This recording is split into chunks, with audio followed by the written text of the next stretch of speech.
Assalamualaikum warahmatullahi wabarakatuh. Pada kali ini saya akan menjelaskan tentang hasil analisis saham dengan menggunakan metode DCF pada sektor finansial untuk memenuhi tugas mata kuliah pengantar ekonomi Islam. Sebelumnya, izinkan saya memperkenalkan diri. Saya Elman Melinda dengan NIM 2108204087 dari kelas Ekonomi Syariah B, semester 1 IAIN Syekh Nurjati Cirebon.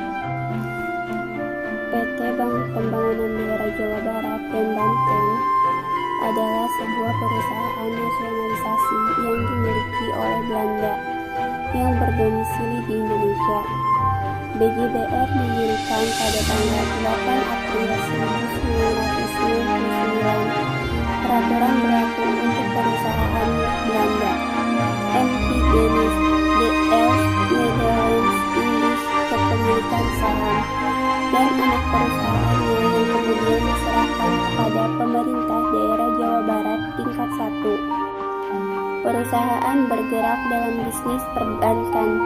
Perusahaan ini memulai operasi komersialnya pada tahun 1961. Perusahaan juga menjalankan sistem dual banking yang menyediakan layanan perbankan ke sistem konvensional dan sistem syariah.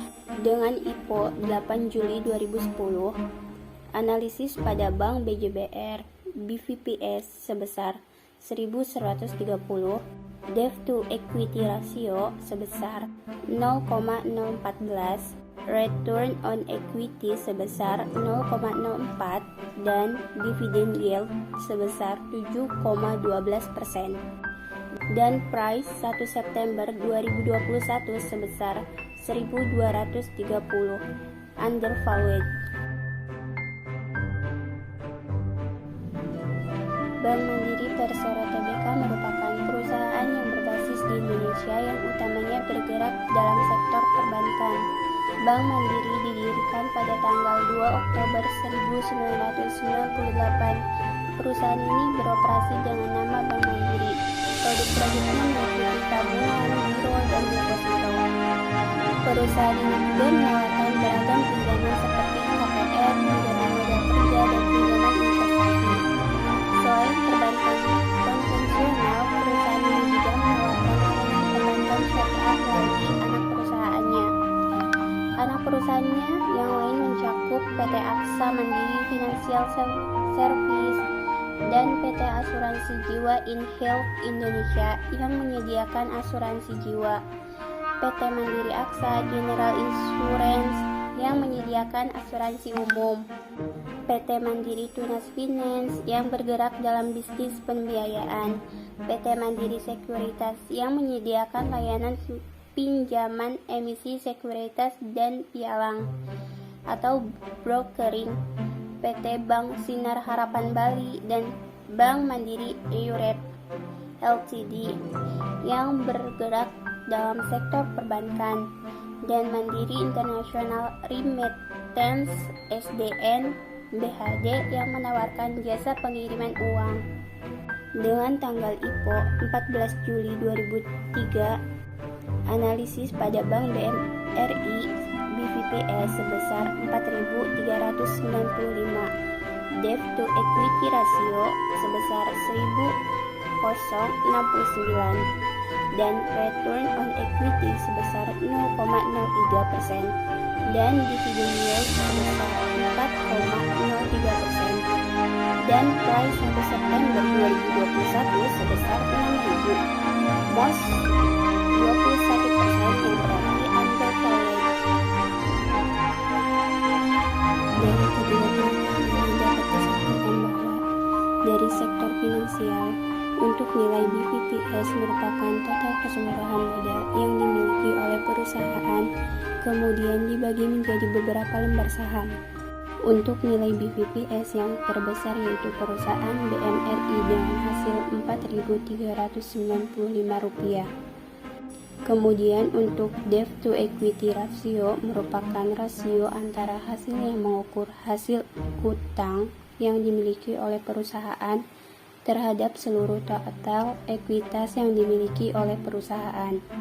Jadi, semakin besar hutang yang dimiliki oleh suatu perusahaan, maka hasil dari debt to equity ratio semakin besar.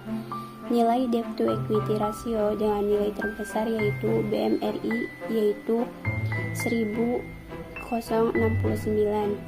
Untuk nilai return on equity merupakan suatu peran dari manajemen menggunakan seluruh sumber daya modal untuk menghasilkan laba. Jadi, semakin besar nilai return on equity ini, maka perusahaan tersebut semakin efisien untuk menghasilkan laba. Dari kedua perusahaan tersebut yang memiliki nilai return on equity tertinggi yaitu BJBR sebesar 0,04%. Dividen yield ini merupakan suatu rasio yang membandingkan jumlah tunai dan dibagikan kepada para pemegang saham dan pemegang saham.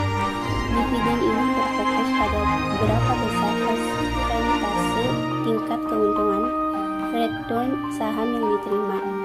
Dividen yield dengan nilai terbesar yaitu BJBR sebesar 7,12%. Artinya jika dividen besar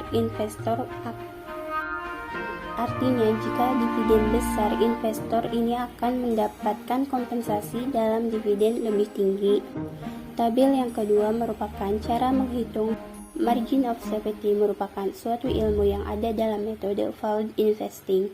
Jadi, margin of safety ini akan menentukan pada harga berapa suatu perusahaan itu akan menjual atau dibeli berdasarkan intrinsik atau nilai harga wajar. Bagas keamanan untuk margin of safety ini sebesar 30%.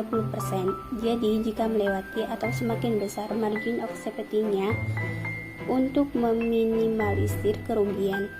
Jadi, semakin rendah risiko.